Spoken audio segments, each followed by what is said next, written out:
Most teams were focused on FA Cup action this weekend, but there were some games in the EFL.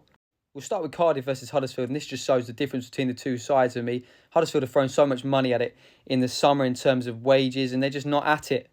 Cardiff have got a real togetherness, there's no egos in their squad. In terms of the actual game, great finishes from Salek. Huddersfield goal, the first one was well worked, Castledome, but I do think Trott probably should have saved it. This is a brilliant win, and it's their game in hand. Likewise, Bradford had another brilliant win in their game of hand away at Plymouth. Plymouth obviously struggling, they stink. Plymouth are seriously in a relegation battle. It's going to take a lot of money in January and a lot of change to get them out of it. For Bradford, they didn't score many goals in November. Some of their fans are pretty upset about that. But they're allowed to have a blip, and they got back to winning ways here. I'm not entirely sure that it was a deserved penalty, but they got it regardless, and it was dispatched well by Sarkovic. And then there was only one game in League Two today. It was a score draw. I was at it myself. Colchester 0, Gillingham 0. Colchester started really well, but Chills weathered the storm, got into the game. Dak was brilliant. Best player on the pitch, though, Jack Tucker for Colchester.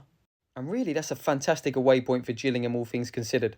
In terms of the table, then, there's a little bit of daylight. Although Stevenage have games in hand and will play on Tuesday. I think all the teams play on Tuesday. Cardiff are top with 35 points. Bradford second with 34. And there is a little bit of a gap starting to develop. Elsewhere in the league, there's like 4 points to separate 10 teams. And then on to League 2, where it's also really tight. Gillingham move up into the playoffs into 6th. Colchester moved up one place to 9th.